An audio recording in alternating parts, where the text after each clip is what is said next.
जेतिरो सुकून सां रहणु चाहियो था न त ॿ ॻाल्हियूं यादि रखिजो। सुकून वॾो मिलंदव, सुकून वॾो मिलंदव। हिकिड़ो सुकून उन्हनि जो तबाह हूंदो आहे जेके ग़लति रस्ते ते हलनि, पोइ अलाह पाक उन्हनि खां सुकून खसे छॾींदो आहे। पोइ अलाह जी हिकमत खे नथा सम्झी सघनि उहे इंसान, रब पाक जी हिकमत खे नथा सम्झी सघनि त मुंहिंजो सुकून छो तबाह आहे, मुंहिंजो कहिड़ी ॻाल्हि जी वजह सां आहे, मां कहिड़ी हरकत कई आहे, मां कहिड़ो गुनाह कयो आहे। उहे इंसान पाण सोचींदो न आहे, बसि रुगो इहा ई सदा हणंदो आहे त यार मां परेशान आहियां, बेचैन आहियां।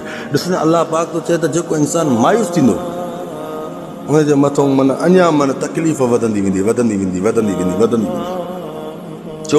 मायूसी अलाह खे पसंदि न आहे, मायूसी अलाह खे पसंदि न आहे। तुंहिंजे आॾो हल ठीकु आहे, मां आहियां डेली तोसां माना मुंहुं ख़राबु करे तुंहिंजे आॾो विया, मां माना हिकिड़ो परेशान थी तुंहिंजे आॾो विया, आख़िर तूं छा सोचींदे, आख़िर छा सोचींदे?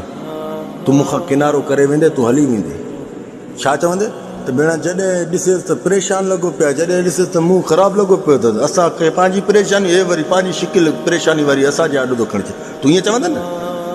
त उहो ख़ालिक़ अकबर रब ज़ुल जलाल वल इकराम मायूस इंसान खे कीअं पंहिंजो कंदो? न कंदो, न कंदो। छो?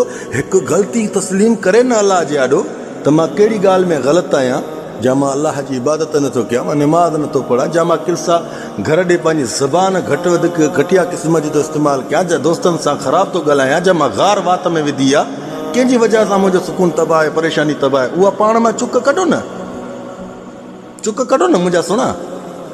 हिनमहिल तूं परेशानी में, आज़ियत में, सुकून कोन्हे, को बेचैनी आहे, छा वजह आहे? हल ठीकु आहे, अॼुकल्ह चवंदा आहिनि असांजी मोहबत मोहबत, तव्हां हवस जा पुजारी आहियो, मोहबत खे बदनाम करे वेठा आहियो, हवस जा पुजारी आहियो, हवस जा।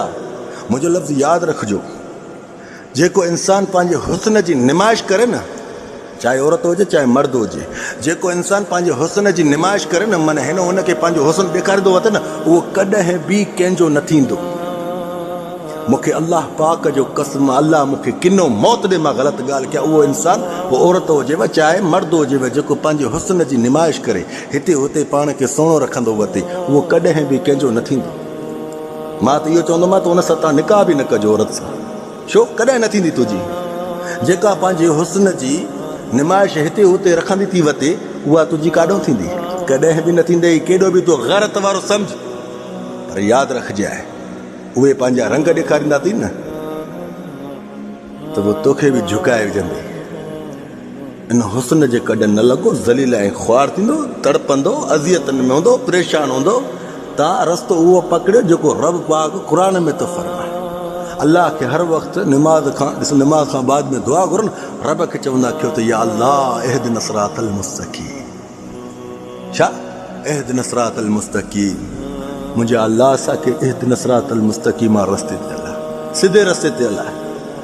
अलाह रब ज़ुल जलाल वल इकराम खां पंहिंजी ग़लतियुनि जी माफ़ी वठो, वञो अलाह जे दरबार में झुको, या रब्बुल आलमीन मां ख़तागार आहियां, मां गुनाहगार आहियां, मूंखां ग़लती थी वई थी, मूंखे माफ़ी ॾे, मूंखां ग़लती थी वई थी, मूंखे माफ़ी ॾे। मां हाणे तुंहिंजी नमाज़ पढ़ंदुमि, इबादत कंदुमि, मां तोसां यारी रखंदुमि, बाक़ी दुनिया में रुगो धोखो आहे। यादि रखो, सुकून अलाह पाक वटि हूंदो आहे। रब पाक जंहिंखां सुकून खसींदो आहे न, त सम्झ त तूं ग़लति रस्ते ते थो हले। राति जी बेचैनी हुजे न, सम्झ तूं हिकु वॾो गुनाह कयो आहे। पोइ तव्हां चवंदा असांजे मथां आज़माइश आहे, आज़माइश। रब पाक जंहिंखे आज़माइश ॾींदो आहे न, त उनजी निंड हराम न कंदो आहे। छा? रब पाक जंहिंखे आज़माइश ॾींदो आहे न, त उनजी निंड हराम न कंदो आहे। यादि रखजांइ, अलाह जी आज़माइश में ॾींहं राति जो फ़र्क़ु आहे। रब जी आज़माइश जी ख़बर रखंदी अथई न त